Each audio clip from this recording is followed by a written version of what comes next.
Some Volkswagen features look harmless. Some even feel clever at first glance. But after years in the shop, I've watched these same ideas destroy engines, wipe out transmissions, and turn solid German cars into money pits long before their time. I'm not talking about abuse. I'm not talking about neglect. I'm talking about factory decisions that quietly shorten your car's lifespan while everything still feels fine. I've worked on everything from old naturally aspirated Volkswagens to modern turbocharged TSI engines and DSG-equipped cars. And I can tell you this with certainty. Volkswagens don't usually die from mileage. They die from a handful of design choices that sound smart, but age terribly. Today, here on Auto Diaries, I'll break down the worst ones, explain how they fail in the real world, and show you how to avoid the repair bills that come after. If you like real car stories beyond brochures, spec sheets, and marketing promises, subscribe to Auto Diaries. Let's begin. The DSG that changed everything. When the DSG arrived, it felt like a breakthrough. Faster shifts, better efficiency, and a direct mechanical connection that traditional automatics couldn't offer. On paper, it was a brilliant solution. 2 clutches, pre-selected gears, no torque converter losses. For performance driving, it genuinely changed the game. But real life isn't a racetrack. In daily driving, especially in city traffic, the DSG faces constant stop and go, heat buildup, and repeated low-speed clutch engagement. This is where the system starts to age faster than most owners expect. Dry clutch versions in particular were never meant to slip endlessly in traffic. Over time, clutches glaze, engagement becomes inconsistent, and what once felt sharp starts to feel hesitant. Drivers notice it gradually, jerking from a stop, shuddering at low speeds, hesitation when pulling away. Sometimes the car feels unsure, like it's thinking too long about the next gear, and behind all of it is the mechatronic unit, trying to manage pressure, temperature, and driver input at the same time. When it starts to struggle, the symptoms feel random, but the wear isn't. The biggest misconception is confusing fast shifting with durability. A DSG can feel incredible while it's quietly wearing itself out.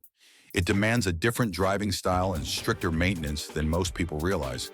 Treat it like a traditional automatic, follow lifetime service intervals, and the costs add up fast.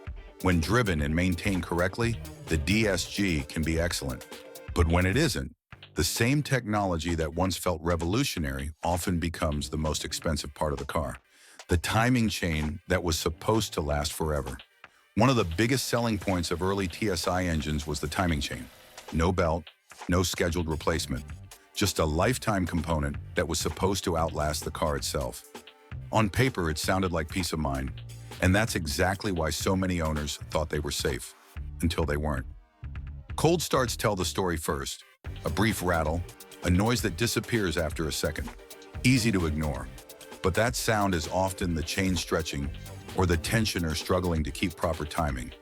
This is where a small warning turns into a very big problem. When timing jumps, it doesn't do it gradually. It happens all at once.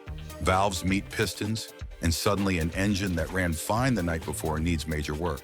What makes this worse is how small the original failure can be. A tensioner that costs a couple $100, oil that's a little overdue, a slightly wrong viscosity, and yet that small weakness can snowball into a $6,000 engine rebuild overnight. This is one of those systems where oil quality and oil intervals matter more than almost anywhere else.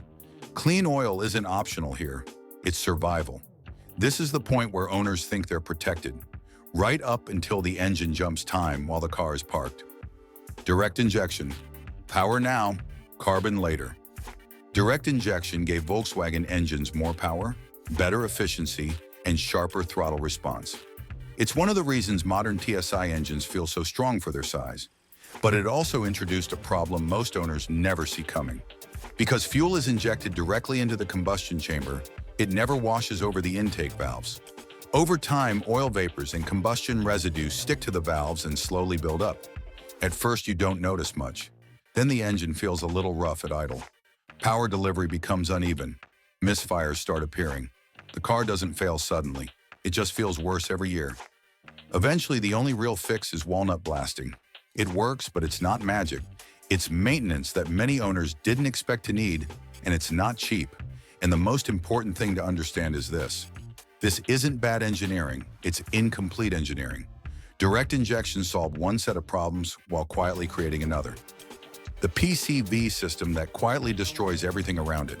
This is one of those systems most Volkswagen owners never think about because it's small, hidden, and cheap. The PCV valve doesn't make noise. It doesn't trigger a warning light right away. And yet, when it starts to fail, it quietly puts the entire engine under stress. Its job is simple on paper. Regulate crankcase pressure and route blow-by gases back into the intake. But when it stops doing that correctly, the consequences spread fast. Oil consumption is usually the first sign. Not dramatic at first, just topping off a little more often than expected. Then come rough idle issues, strange whistling or hissing noises, and boost leaks that don't seem to have a clear source. Excess crankcase pressure starts forcing oil past seals that were never designed to hold it back.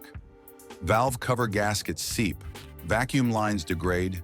In worst cases, rear main seals fail. All of this starts from one small plastic component losing control of pressure inside the engine. What makes the PCV system so frustrating is how easily it's overlooked.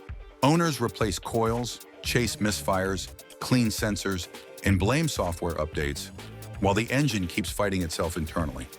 The longer it goes unchecked, the more collateral damage it creates. A failed PCV doesn't just cause one problem, it creates a chain reaction. And by the time it's finally diagnosed, the repair bill often includes parts that never should have been involved in the first place. This is one of those moments where you step back and shake your head. The system works well when it's new, but given how critical it is to engine health, this should have been better. Not because the idea is wrong, but because the cost of failure is completely out of proportion to the part itself. Panoramic roofs and the hidden water damage nobody talks about. Panoramic roofs sell cars. They make the interior feel brighter, more open, more premium. From the driver's seat, everything feels fine. But above your head is a complex system of glass panels, seals, drain channels, and tubes whose only job is to move water away quietly and efficiently. When that system works, you never think about it. When it doesn't, the damage stays hidden for a long time. Clogged drains are usually the beginning.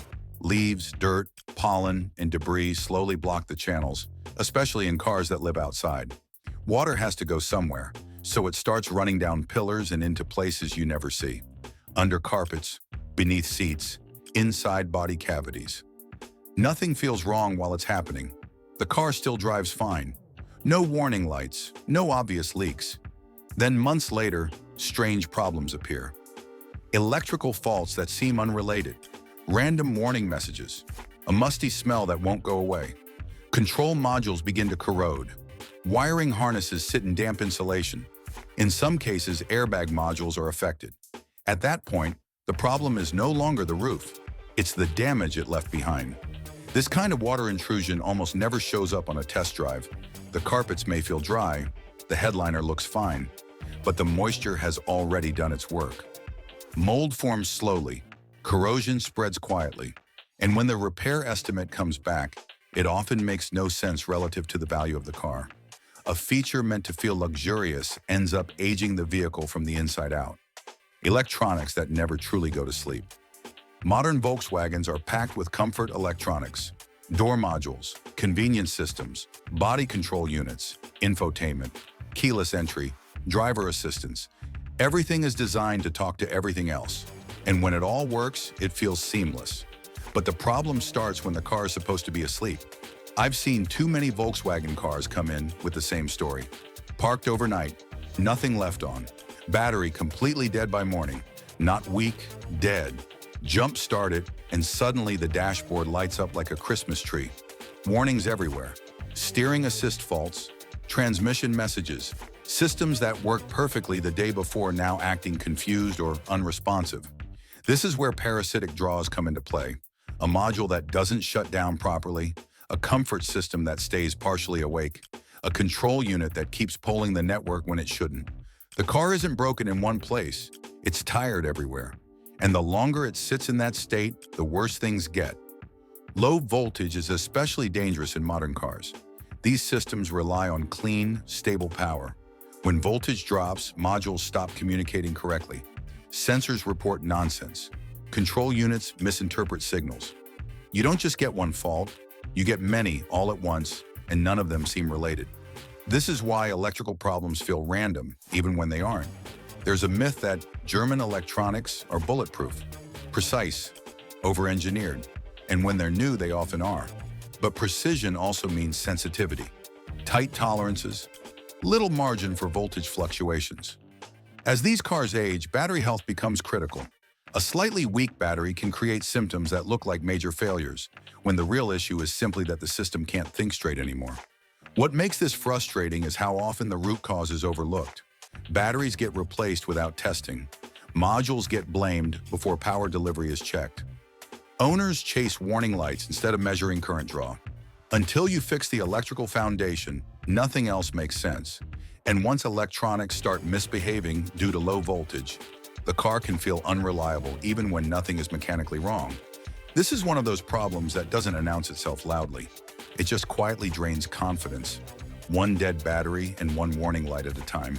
Turbocharging, amazing when respected, brutal when ignored.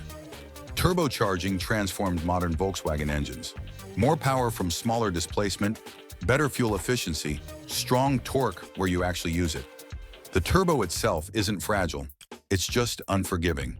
And that distinction matters. A turbocharger lives in extreme conditions, high heat, high pressure, very high rotational speed. It relies entirely on clean, consistent oil flow to survive.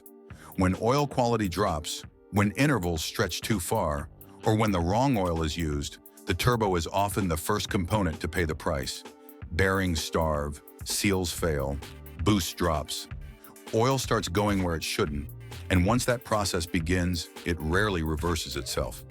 Heat management is just as critical. Turbocharged TSI engines generate far more heat than their naturally aspirated predecessors.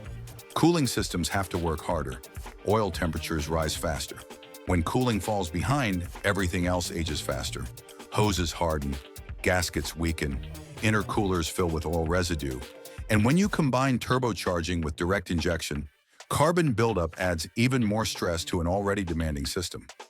Short trips are the silent killer here. Cold starts, brief drives, and shutdowns before oil reaches proper temperature mean moisture and fuel dilution stay trapped in the oil. The turbo never gets fully lubricated under ideal conditions, and deposits form faster. Nothing feels wrong while it's happening. Power still feels good. Throttle response is still strong, but the wear is accumulating quietly. When turbo systems are respected, serviced correctly, and driven with some mechanical sympathy, they can last a long time.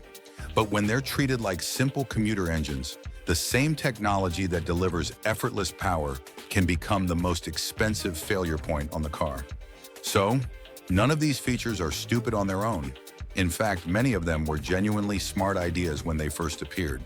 The problem starts when smart engineering meets real-world neglect, short trips, cheap oil, and long service intervals. That's where good intentions slowly turn into expensive problems. Volkswagens can be fantastic cars. They can feel solid, refined, and genuinely rewarding to drive. But only if you understand what you're actually owning and what it asks from you over time. These cars don't always warn you loudly. Most of the damage happens quietly, while everything still feels fine. And that's why we make videos like this. Because here we don't repeat marketing promises, we don't rely on spec sheets, we tell the truth that lives under the hood. This is Das Auto Diaries. If you want more real stories about the cars people think they understand, subscribe to Das Auto Diaries.